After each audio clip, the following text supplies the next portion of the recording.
Y gracias a cada uno de ustedes que cada noche, pues, de forma paciente, se unen a nosotros en el estudio de la palabra de Dios.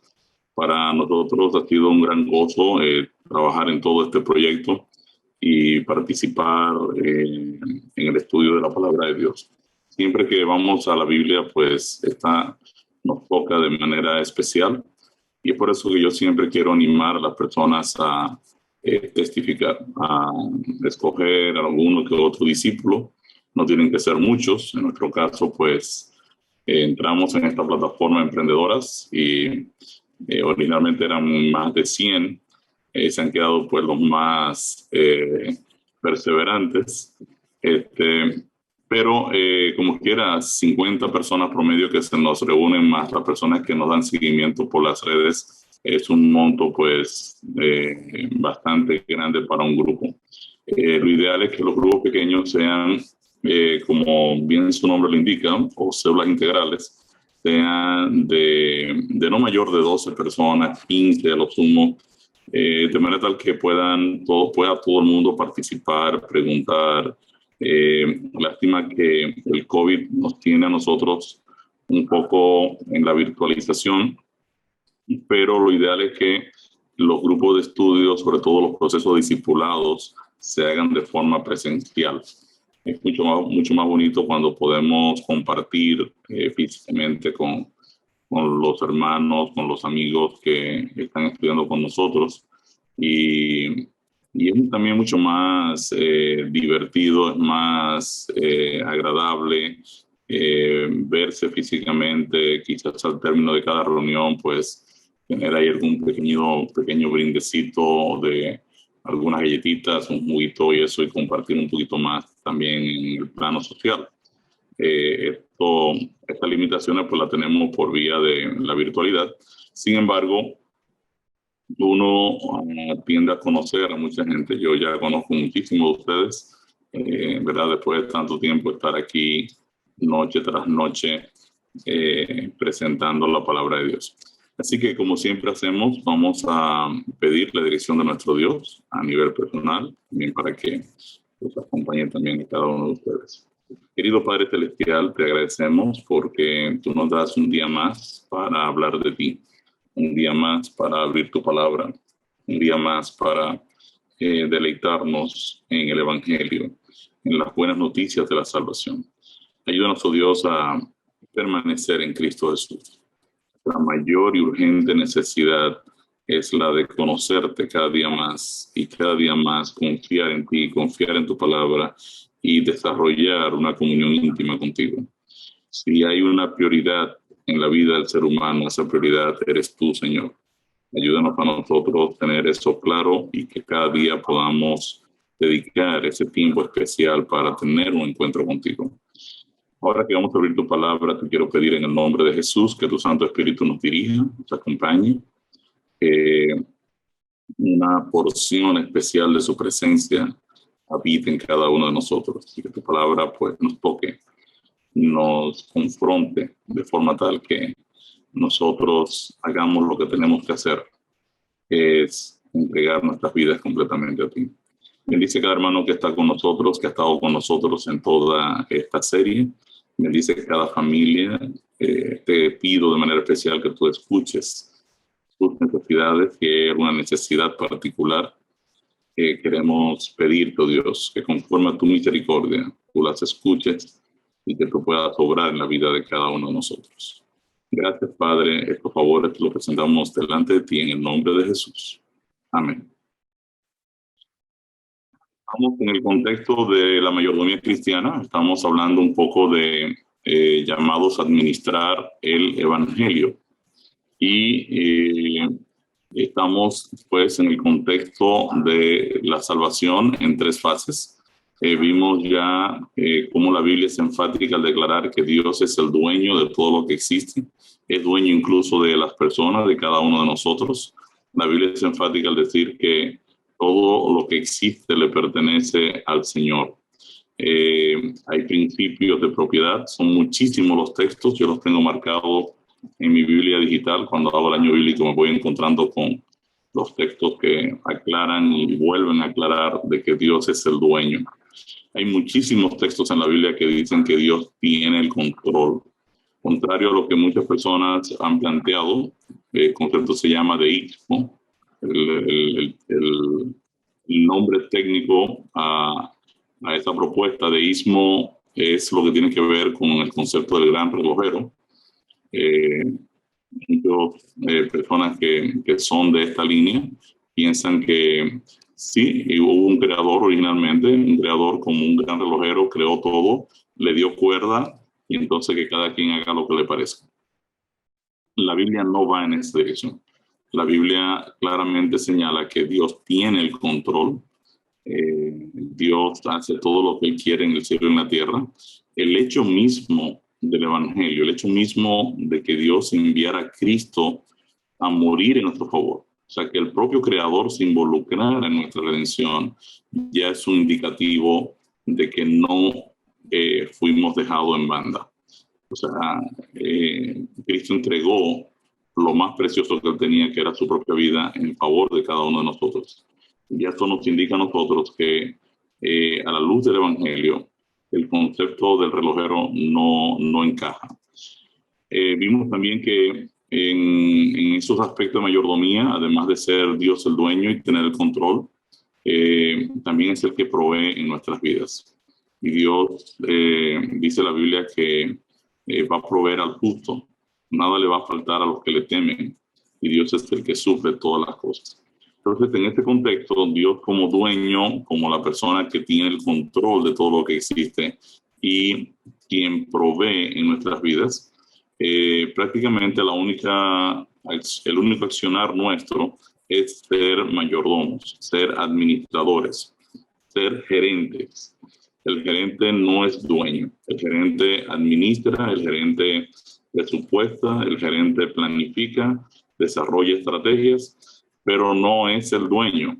El gerente tiene que saber y conocer realmente cuáles son sus funciones y cuáles son sus límites en la gestión de su vida. Leímos algunos textos, por ejemplo, 1 Corintios 6:20, que nos dice: porque habéis sido comprados por precio. Glorificad pues a Dios en vuestro cuerpo y en vuestro espíritu, los cuales son de Dios. El apóstol Pablo señala aquí que además de Dios crearnos, esa creación de Dios se pierde por el problema del pecado y Dios ahora nos compra. O sea, Dios vuelve ahora a ser dueño nuestro, pero ahora le costó, ahora tuvo que comprar. Fue con la sangre de Cristo que Dios nos compró y ahora le pertenecemos doblemente por creación y por redención. Este concepto de que Dios nos compró, pues sencillamente apunta al hecho de que Dios pagó el precio de nuestra libertad, de nuestro rescate del problema del pecado. 1 Corintios 10:31 entonces nos dice a nosotros cómo tenemos que vivir. Si pues coméis o bebéis o hacéis otra cosa, hacedlo todo para la gloria de Dios. Entonces el cristiano es una persona que cualquier decisión que va a tomar, cualquier acción que va a tomar, tiene que tener presente que él representa a Dios, que él sencillamente testifica de su relación con el dueño. Y nosotros tenemos que ser muy cuidadosos porque aquí habla de comer y beber y cualquier otra cosa. Cualquier otra cosa es todo el resto. O trabajáis, o jugáis, o brincáis, o hacéis ejercicio. O sea, cualquier otra cosa es todo el resto de la vida. O sea, todo lo que hacemos tenemos que saber que a través de ello glorificamos a Dios. Y esto es también una responsabilidad grande para cada uno de nosotros. La Biblia dice que los seres humanos no creyentes deben vernos a nosotros como verdaderos administradores de Dios. Este texto lo vimos en 1 Corintios 4:1 y 2, que nos dice: Así pues, téngannos los hombres por servidores de Cristo y administradores de los misterios de Dios. Ahora bien, se requiere de los administradores que cada uno sea hallado fiel. Muy bien. Dios quiere que nosotros seamos administradores fieles. Eso es lo que está diciendo el texto. O sea, no solo que el mundo nos va a ver a nosotros como servidores de Cristo y administradores. Este es un texto para mí sumamente importante porque me dice cómo Dios me está viendo, cómo Dios me está viendo en mi dinámica de vida. Quiero ver aquí rápidamente, solo para hacer el comentario a ustedes. Aquí.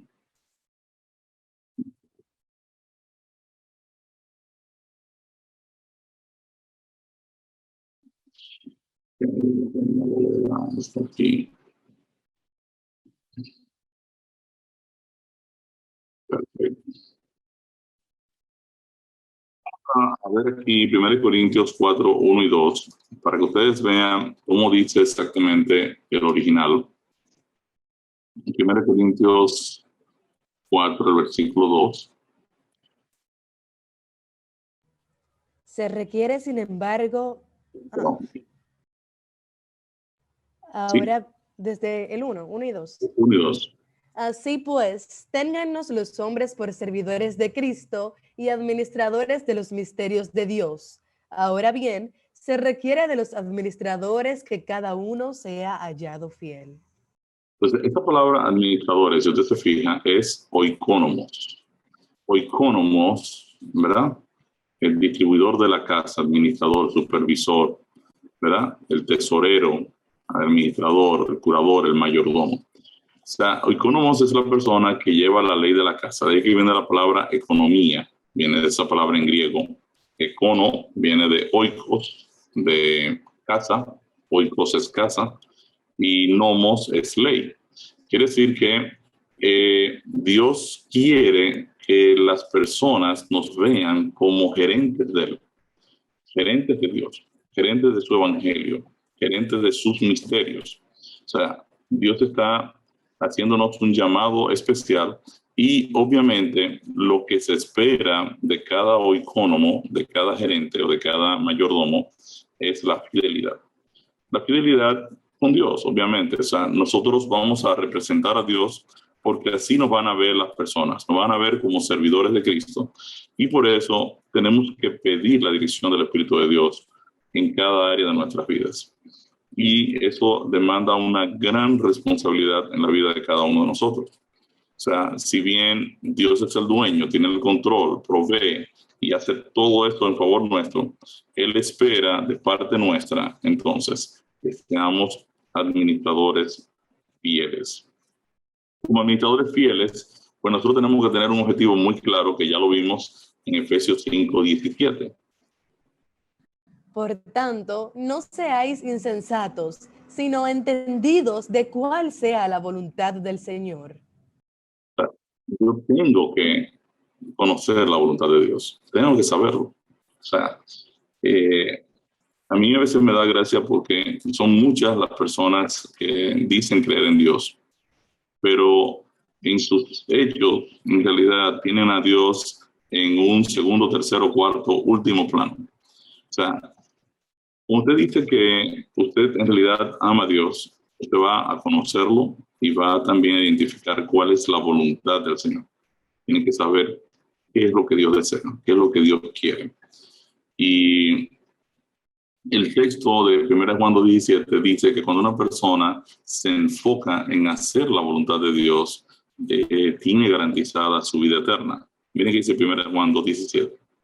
Y el mundo pasa y sus deseos, pero el que hace la voluntad de Dios permanece para siempre.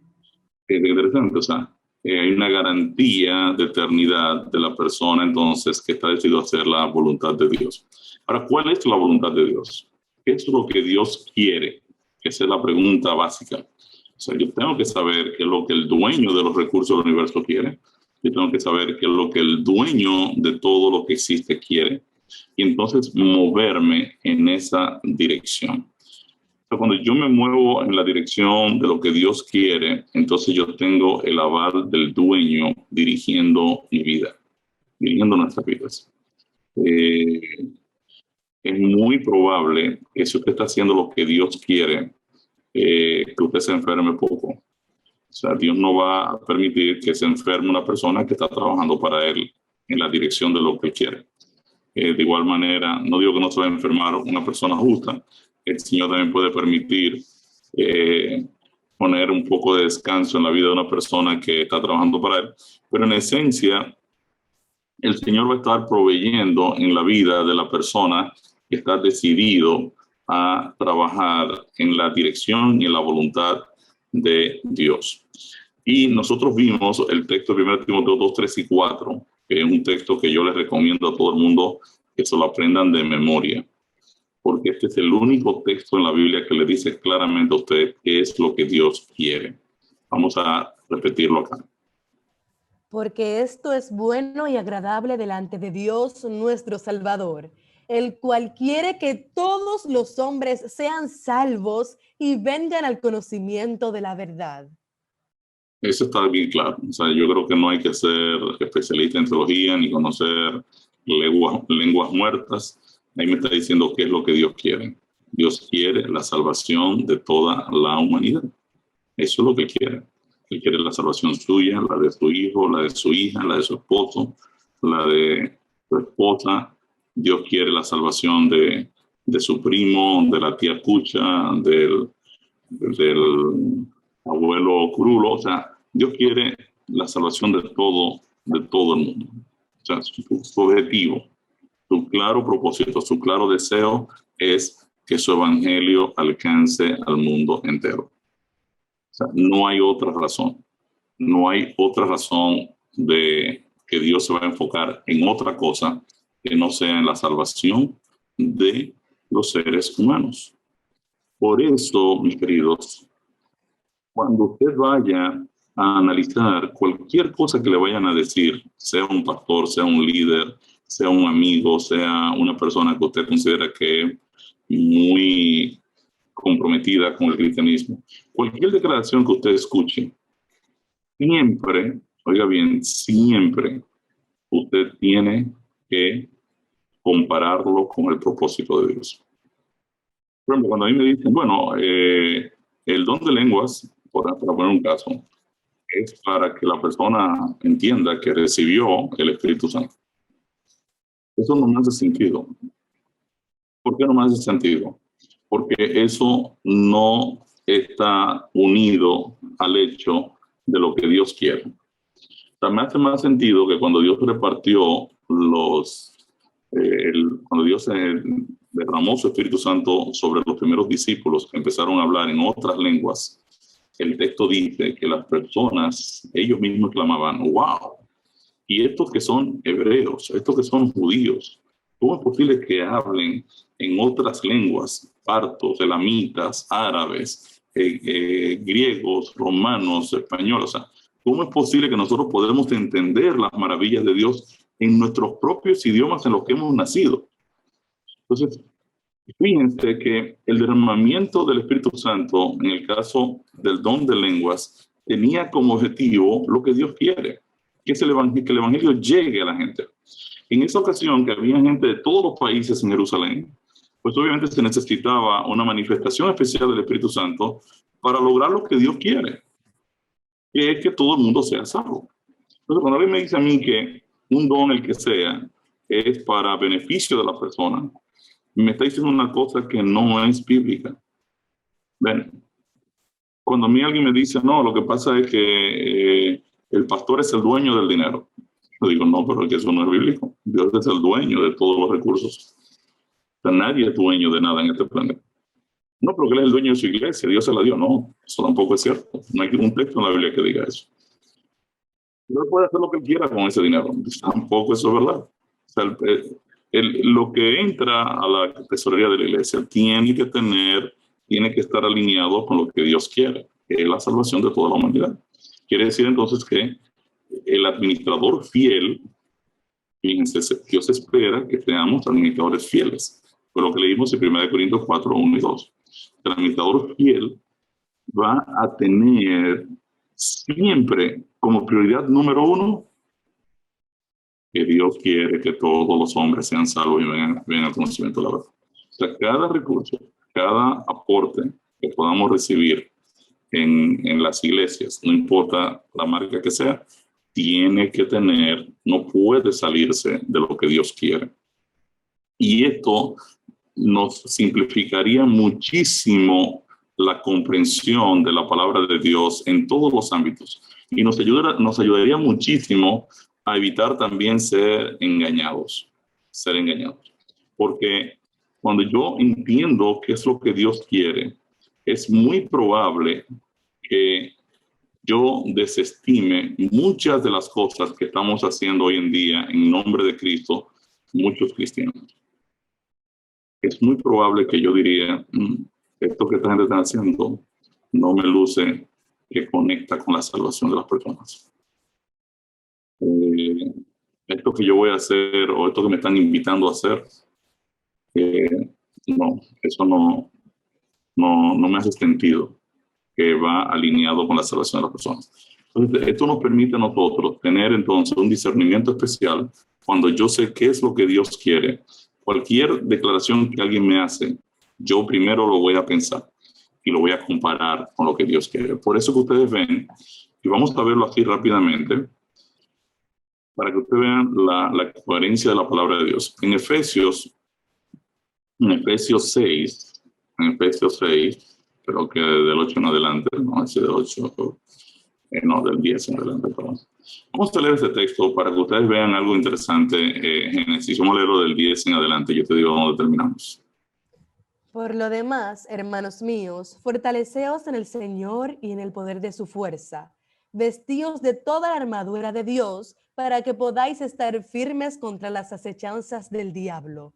Porque no tenemos lucha contra sangre y carne, sino contra principados, contra potestades, contra los gobernadores de las tinieblas de este siglo, contra huestes espirituales de maldad en las regiones celestes. Por tanto, tomad toda la armadura de Dios para que podáis resistir en el día malo y, habiendo acabado todo, estar firmes. Estad pues firmes, ceñidos vuestros lomos con la verdad y vestidos con la coraza de la justicia y calzados los pies con el apresto del evangelio de la paz. Sobre todo, tomad el escudo de la fe, con que podáis apagar todos los dardos de fuego del maligno, y tomad el yelmo de la salvación y la espada del Espíritu, que es la palabra de Dios. Orando en todo tiempo con toda oración y súplica en el Espíritu, y velando en ello con toda perseverancia y súplica por todos los santos. ¿Qué es lo que protege la cabeza del creyente? El yelmo de la salvación. Quiere decir que todo lo que yo voy a filtrar en mi forma de pensar, necesariamente yo necesito compararlo con lo que Dios quiere. O sea, esto que me están planteando es lo que Dios quiere. ¿Ven? Esta propuesta que viene de alguien cristiano, o bien incluso hasta puede venir hasta de mi iglesia, en realidad se alinea con lo que Dios quiere. Entonces ahora yo puedo tener fácilmente una manera de discernir en realidad si el Espíritu de Dios está detrás de esta información, de esa propuesta, de ese esquema o de esa incluso invitación a participar en cualquier cosa. Y por eso que una liturgia, la que fuera, en realidad conecta con la salvación a la persona, conecta con la salvación por medio de Cristo, por medio de la fe en Cristo. Entonces, una forma fácil de usted evaluar si donde usted se está congregando en realidad se está presentando la verdad o el error es usted conectando si lo que se está enseñando en la estructura religiosa, la marca que sea, no estoy hablando de ninguna en particular, en realidad está alineada con lo que Dios quiere. Y se está presentando, obviamente, el evangelio para que las personas se puedan capacitar para poder compartirlo. porque de lo contrario, entonces tenemos aquí un serio problema que tenemos que trabajar. Entonces, nosotros decíamos que esto me va a permitir a mí ahora evaluarlo todo, evaluar el tiempo que dedico a las cosas espirituales, evaluar el recurso que voy a dedicar, evaluar la entrega misma mía a la vida misma mía, a lo que voy a hacer. Esto me va ahora a ayudar a filtrar con mucha precisión en qué dirección Dios me está llamando. Entonces nosotros ayer hablábamos de los dones espirituales. Yo agregué un par de slides esta noche porque tenemos un poquito de tiempo, solo para que ustedes vean cómo funciona la estructura de una encuesta de dones espirituales y solo se lleven ahí la información. 1 Corintios 14:12, la palabra de Dios es un texto relacionado con el tema de los dones espirituales. Hay toda una teología y toda una cantidad de informaciones de dones espirituales en la Biblia. Dios esto lo tiene bien claro. Y cada miembro de iglesia tiene dones particulares que el Espíritu de Dios reparte como Él quiere a cada persona. Vamos a leer 1 Corintios 14:12.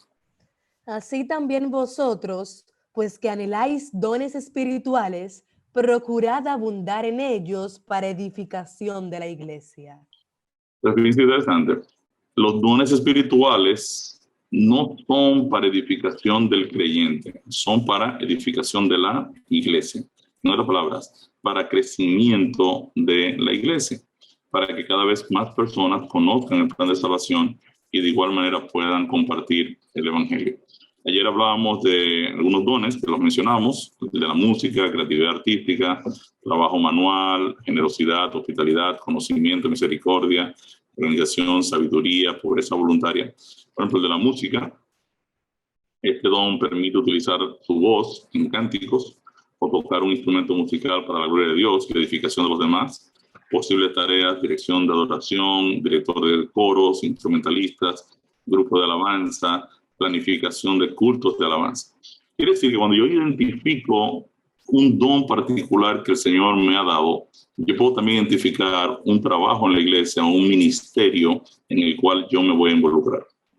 Y esto es fundamental porque cada miembro de la iglesia de Cristo está habilitado por uno o más dones espirituales para que esta persona pueda desarrollarse en un trabajo en particular. El don, por ejemplo, de la misericordia, este don permite a los cristianos demostrar con sus obras su compasión por lo que padecen mental, corporal y psíquicamente. Posibles tareas, consejería espiritual, obras con grupos marginados, obra en prisiones, cuidar a minusválidos, visitar hospitales o enfermos, trabajo entre drogadictos. Hay dones también relacionados con la predicación del evangelio. El don de apóstol. Apóstol significa enviado, alguien que es enviado a predicar el evangelio. Está el don de consejería, o sea, es un don muy especial. Una persona que va a actuar como consejero debe tener suficiente madurez, suficiente tacto. No es una persona que anda en chisme, es una persona muy espiritual, porque puede estar recibiendo información sensible que él necesita proteger como un buen consejero. Tenemos el don de evangelización. La evangelización se puede hacer de diferentes maneras. Esta es una forma de hacerla, a través de los grupos pequeños, compartir el evangelio. El don de ayuda, ayudar a los necesitados, liderazgo, es un don también importante. Hay personas que tienen la capacidad de liderar. Nosotros tenemos una presentación sobre liderazgo muy bonita, sobre las 21 características de un líder cristiano. El don de misionero, una persona que puede viajar a otras culturas y brindar servicio en otros países. Tenemos el don del servicio. Hay personas que son serviciales por naturaleza, disfrutan ayudar a otros, disfrutan atender las necesidades de otros. Tenemos el don pastoral, que es uno de los dones del Espíritu, y esto es bien importante recalcarlo, lo vamos a ver un poquito más adelante. No es el más importante tampoco, es uno de ellos, es uno de todos los dones. Y el pastor tiene que saber que su función es lograr desarrollar los dones de cada miembro de su iglesia para que esa persona pueda desarrollarse y liderar en sus ministerios para el crecimiento y la expansión del evangelio. Tenemos el don de la enseñanza, el don de maestro y el don de celibato. Por ejemplo, liderazgo permite a los cristianos establecer metas para el futuro de la iglesia y comunicarlas de tal manera que los demás cooperen de forma voluntaria para conseguirlas. Posibles tareas, pastor, anciano, director de cultos, etc. O sea, la iglesia tiene, pero muchas veces muchísima gente que son líderes naturales, personas que tienen luz propia, y hay que motivarlas también para que ellos puedan capacitar a otros miembros de iglesia para ellos no ser indispensables. O sea, un buen líder es una persona que entrena a sus seguidores, a las personas a quienes va a liderar, los entrena para que puedan ocupar el rol de él y que él ya no sea indispensable. Tenemos el don de la enseñanza, permite a los cristianos comunicar la verdad de tal manera que otros aprenden y de esta manera contribuyen a la salud de la iglesia. Posibles tareas, grupos pequeños, seminarios, entrenamientos, estudios bíblicos. Hay unos dones más relacionados con el área de los milagros. Tenemos aquí el don de la fe. Todo creyente tiene que tener fe. Estamos hablando, pues, obviamente, de una confianza que sobrepasa el estándar de cualquier cristiano. Hay personas que oran con una fe extraordinaria, y recuerdo el pastor Domingo me decía un día que estuvo en Haití, acababa el culto al mediodía y empezó a llover, pero de una manera impresionante. Y entonces a las 2 seguía el programa con música, con más enseñanza, nuevos seminarios y demás.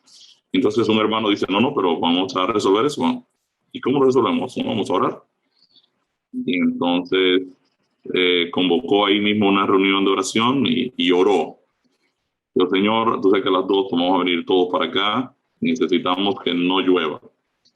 Y esa oración extraordinaria, y entonces despachó a todo el mundo a comer a la casa, y le dije, mire, vayan a comer y vengan a las 2, que a las 2 aquí no va a estar lloviendo.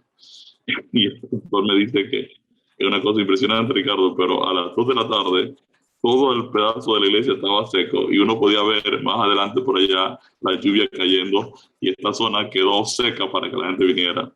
Es una fe extraordinaria, una gran confianza en el Señor. Sobrepasa lo tradicional. Tenemos el concepto del discernimiento espiritual. Hay personas que tienen una gran capacidad para saber si algo está siendo motivado por el Espíritu de Dios o está siendo motivado por el Espíritu del enemigo. Fue lo que le pasó a Cristo cuando está discutiendo aquí con Pedro. Rápidamente él se dio cuenta de que Pedro en un momento estuvo siendo utilizado por el Espíritu de Dios y un minuto después Satanás lo estaba ocupando. Y Jesús le dice, aparte de mí, Satanás. Y es impresionante. O sea, en un creyente al lado de Cristo, en un momento lo ocupa el Espíritu Santo y es una declaración extraordinaria. Tú eres el Cristo, el Hijo del Dios viviente. Y un minuto después viene entonces el enemigo a decir, no, pero no subas a Jerusalén, ahí te van a crucificar, te van a matar y eso. Jesús de una vez tuvo el discernimiento para saber cuándo el Espíritu de Dios estaba en Pedro y cuándo fue ocupado por el enemigo, por su enemigo. El don de sanidad es un don también de milagros. Hay personas que tienen el don de sanidad. Dios se lo ha dado.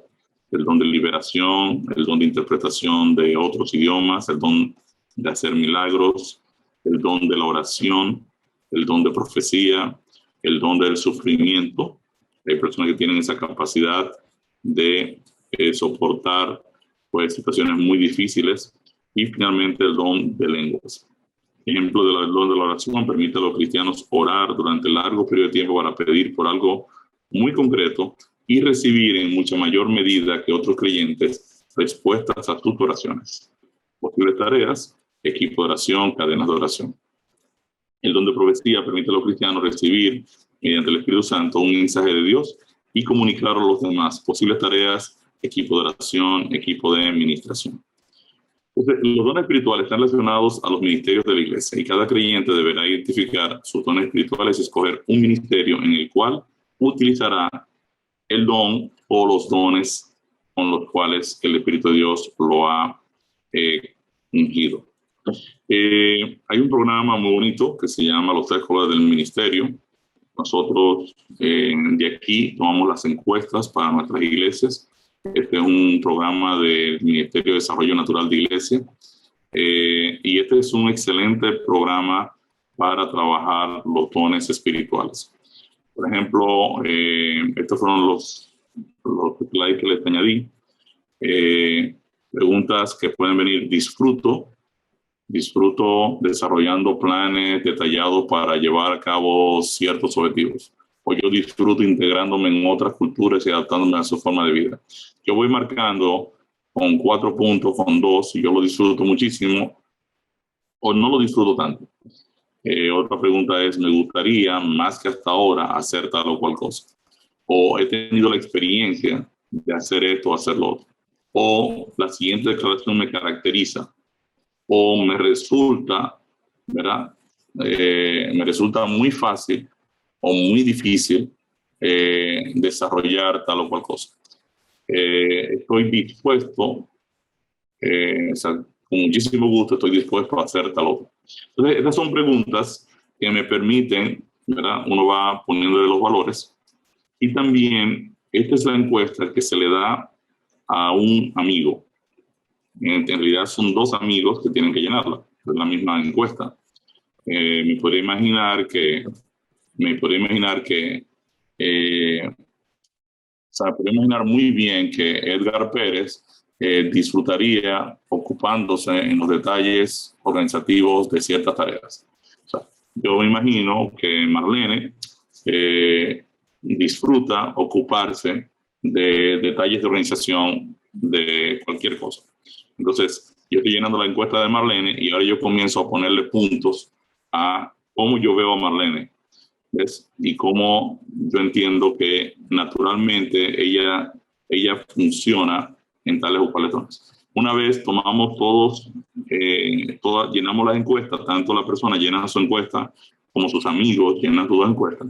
Entonces esto se lleva a una valoración de puntos. Entonces al final se le entrega a cada persona cuáles son sus dones manifiestos, sus 5 principales dones manifiestos, y cuáles son sus dones latentes, que son dones que la persona podría desarrollar un poquito más y convertirlos también en manifiesto. Es lo que decía, un trabajo muy bonito, la iglesia lo disfruta muchísimo, pero es una experiencia extraordinaria. Bien, hablemos entonces un poquito de la parte económica, cómo apoyamos la obra de Dios. Vamos a ver estos 2 textos, Malaquías 3:10 y Mateo 12:30. Traed todos los diezmos al alfolí y haya alimento en mi casa. Y probadme ahora en esto, dice Jehová de los ejércitos.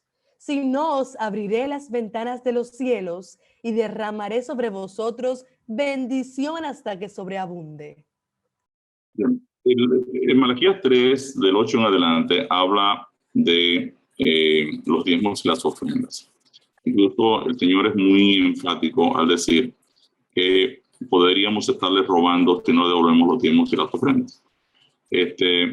Cuando uno analiza el contexto, pues obviamente Dios no está exaltando el tema del diezmo y la ofrenda. Dios le está diciendo a Israel muchos problemas que ellos tienen y cómo Israel dice: ¿y cuándo te hicimos esto? Ah, mira, como ustedes hicieron tal cosa, ustedes fallaron en esto. Entonces, cuando Dios habla del dinero, de los secretos, dice: ¿y cuándo te robamos? Entonces le dice: bueno, ustedes me han robado cuando ustedes no han sido fieles en la devolución de los diezmos y las ofrendas. El diezmo es una 10ª parte de todo lo que ganamos y las ofrendas son lo que damos voluntariamente para la causa de Dios. Fallar en esto es una prueba de debilidad de fe.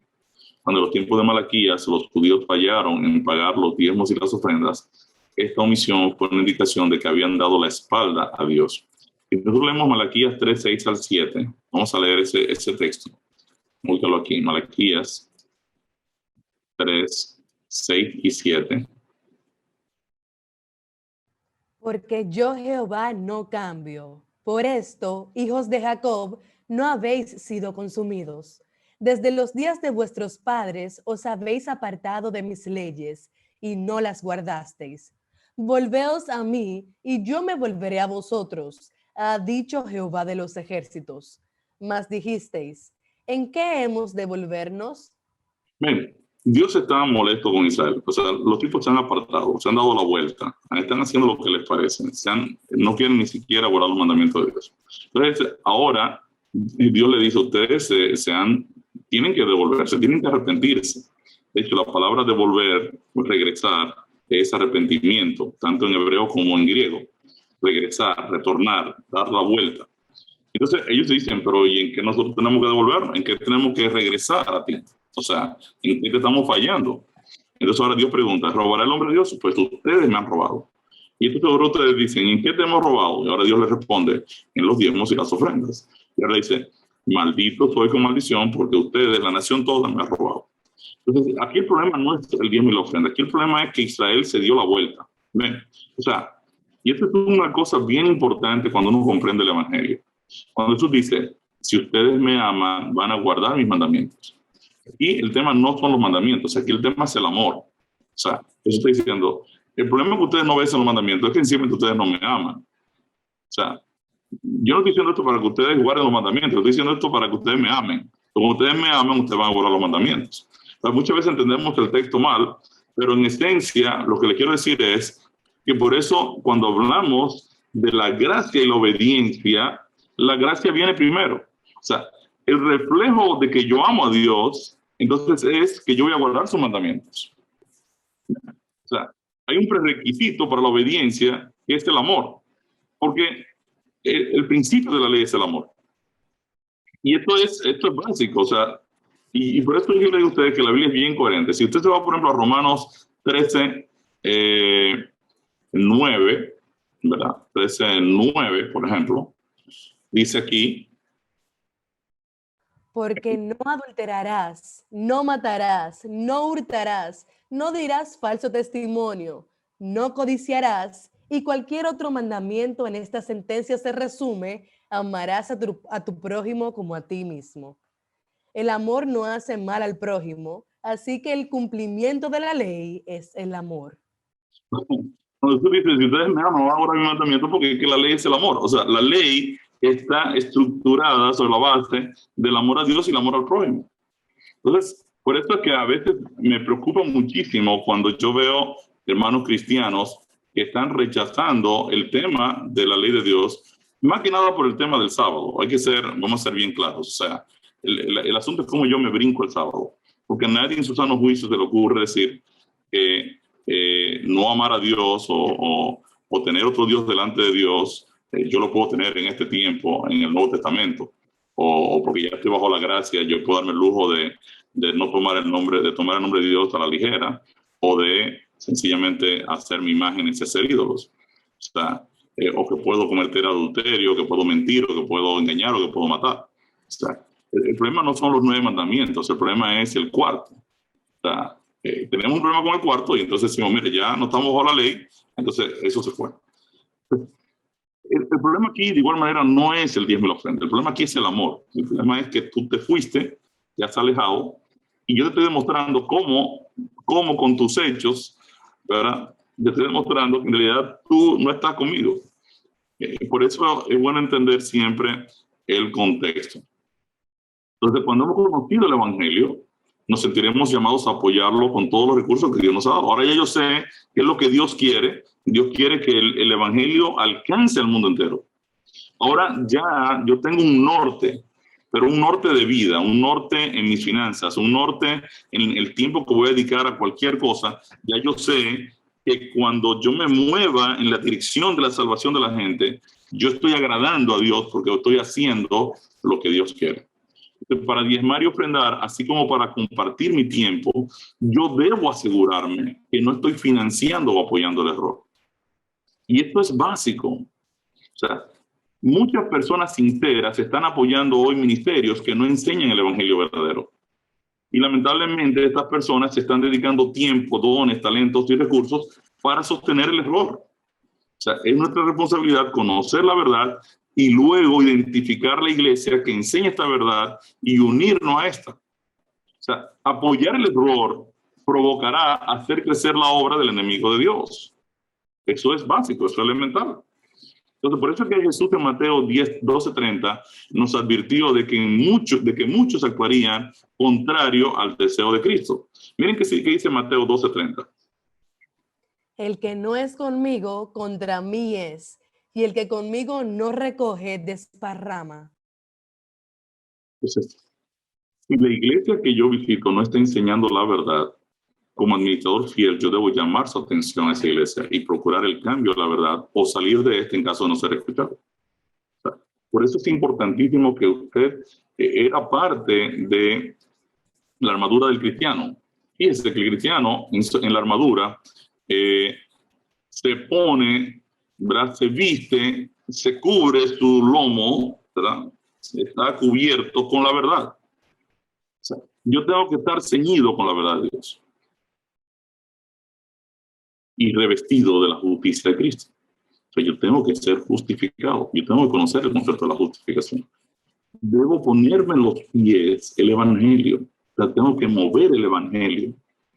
Yo no puedo quedarme sentado en una iglesia cuando me estoy poniendo en los pies el evangelio, porque el evangelio camina, el evangelio corre, el evangelio se mueve, el evangelio es para moverlo. ¿Ven? Voy a tomar el escudo de la fe y el yelmo de la salvación y la palabra de Dios, que es la espada del Espíritu.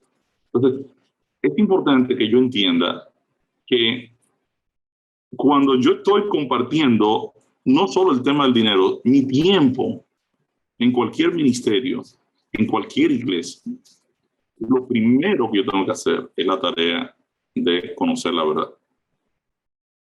para no caer en el gancho y en el error de estar financiando un lugar o un ministerio o un proyecto o unos planes que sencillamente van en detrimento de lo que Dios quiere, que es la salvación de toda la humanidad. Esto es bien delicado.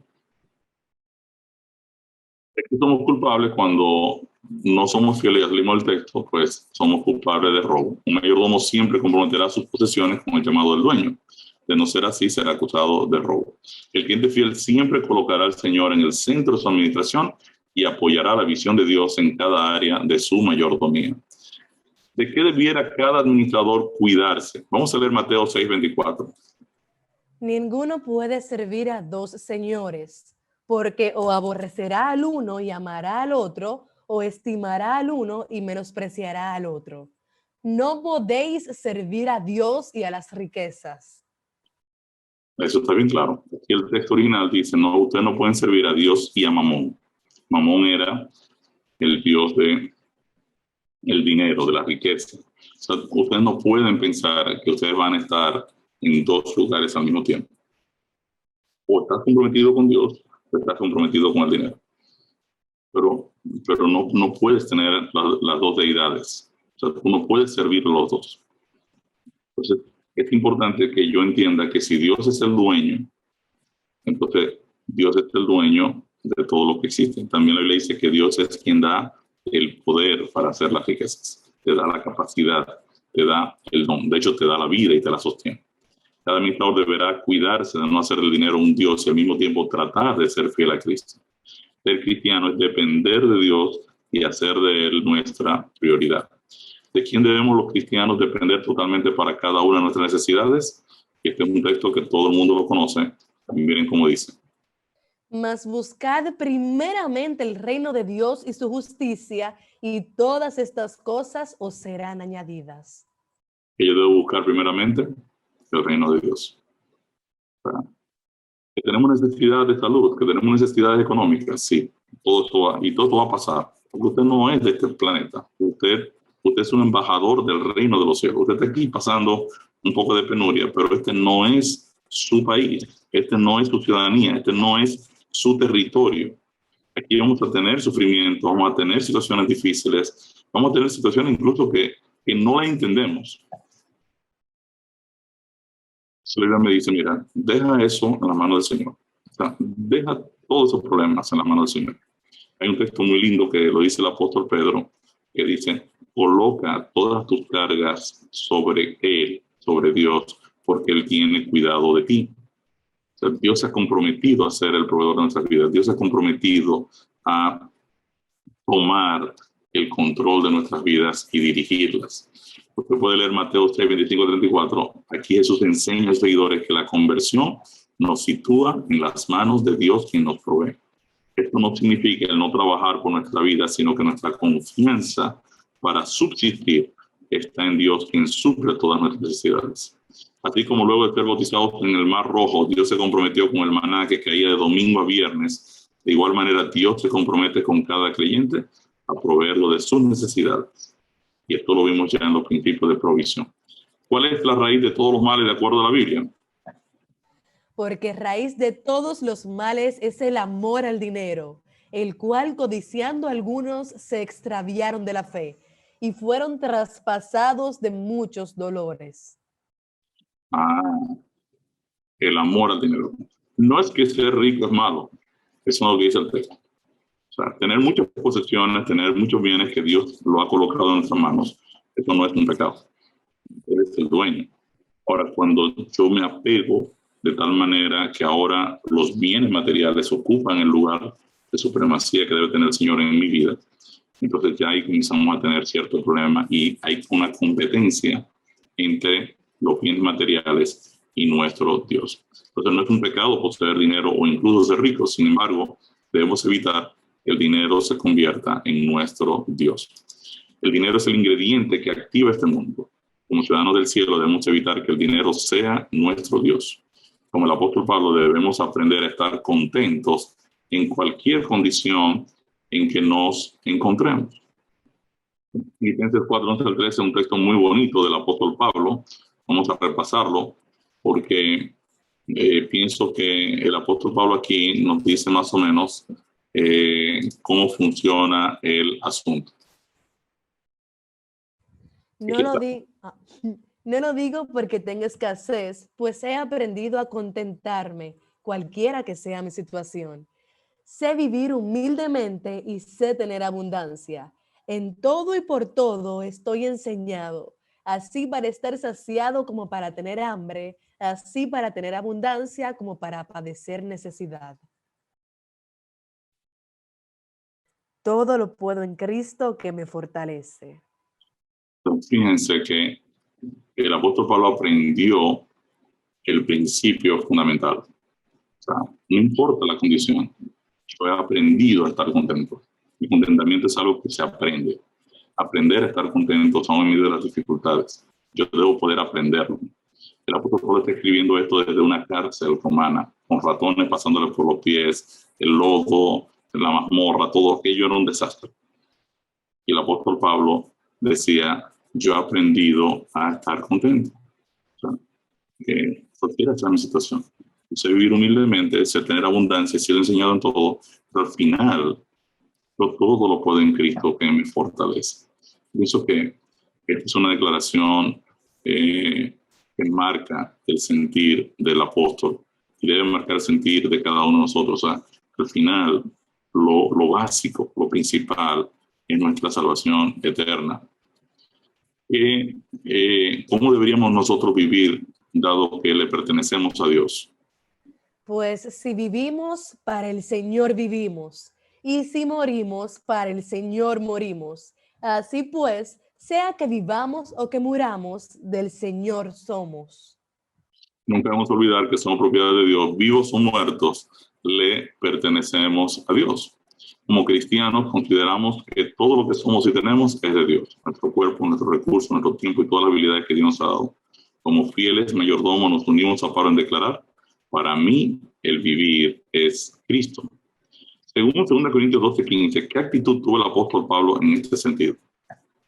Y yo con el mayor placer gastaré lo mío, y aun yo mismo me gastaré del todo, por amor de vuestras almas, aunque amándoos más, sea amado menos. Wow, ese es un texto impresionante. Pablo está diciendo a la iglesia, yo con el mayor placer, yo voy a gastar todo lo mío en la salvación de ustedes. y yo mismo me voy a gastar. Aunque ustedes no me amen. O sea, aunque ustedes decidan no amarme, yo lo voy a amar más.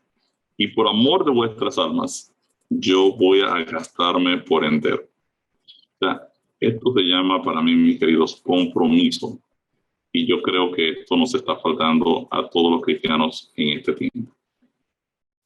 La idea de que todo lo que poseemos es de Dios no es fácil de aceptar para nuestra naturaleza pecaminosa. A medida que experimentamos la plena potencia del Evangelio, que podemos manifestar el amor de Dios libre de egoísmo, como hicieron los primeros cristianos.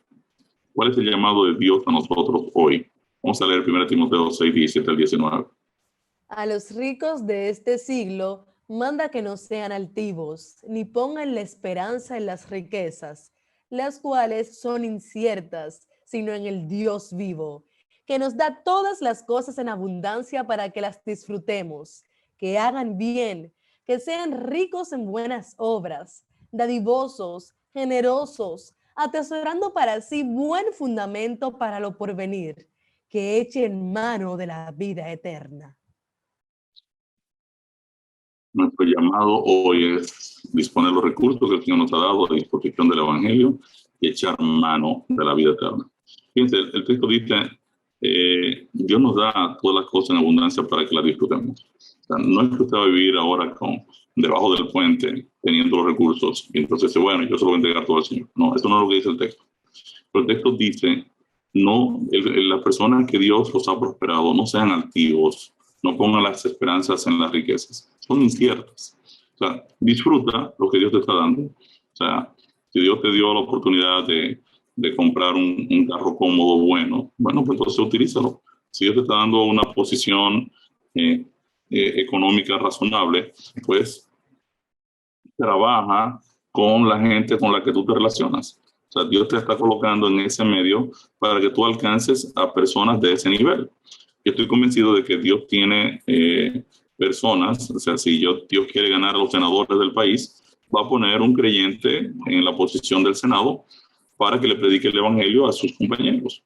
Si Dios quiere ganar a los diputados, va a hacer lo mismo. Si quiere ganar al presidente, va a poner una persona cercana al presidente para que le pueda guiar, regalarle un buen libro o darle un buen consejo. O sea, Dios va a procurar colocar cristianos en todos los lugares porque Él tiene un objetivo muy claro, la salvación de todo el mundo.